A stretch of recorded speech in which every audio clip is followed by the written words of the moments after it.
নমস্কার বন্ধুরা। আজ অত্যন্ত একটা খুশির খবর আপনাদের সামনে নিয়ে এলাম বছরের প্রথম দিনে। হাওড়া কামাখ্যা রুট হতে চলেছে বন্দে ভারত স্লিপারের প্রথম রুট, একদম কনফার্মড। আর কোনো জল্পনা নেই, আর কোনো চিন্তা করার কোনো দরকারই নেই।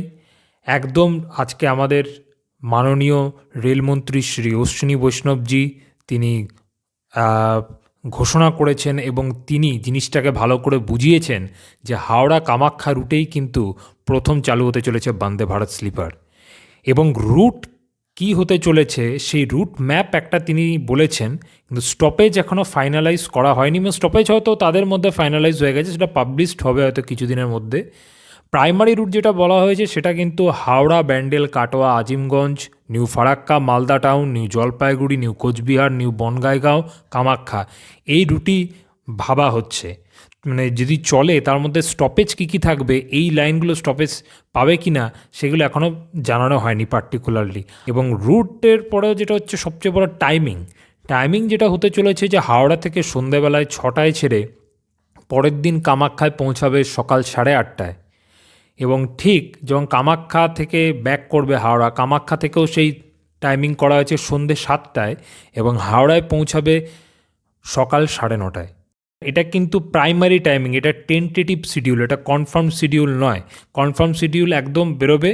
এটা নর্থ ইস্ট ফ্রন্টিয়ার রেলওয়ে বোর্ডকে এটা তারা একটা জানিয়েছে নোটিশের মাধ্যমে যে এই শিডিউলটা করা যেতে পারে, সেখানে তারা দিয়েছে। এবং আমরা ন্যূনতম যে ট্রেনগুলো দেখছি হাওড়া থেকে কামাখ্যা যেতে প্রায় সরাইঘাট এক্সপ্রেস যদিও বা রামপুরহাট লাইন হয়ে যায়, আপনি যে কোনো ট্রেনেই যান দেখবেন 17 ঘন্টা, 18 ঘন্টা, 19 ঘন্টাও লাগে। কিন্তু এটা দেখাচ্ছে 14.5 ঘন্টা লাগবে, মাত্র 14.5 ঘন্টা। 966 কিলোমিটার জার্নি করবে মাত্র 14.5 ঘন্টায়। অ্যাভারেজ স্পিড বলা হচ্ছে 66 কিলোমিটার পার আওয়ার এখন থাকতে পারে, এখন দেখা যাক। 16 কোচের হতে চলেছে বন্দে ভারত। থার্ড এসি থাকছে 11টা কোচ, সেকেন্ড এসি থাকছে 4টে কোচ এবং ফার্স্ট এসি থাকছে 1টা কোচ।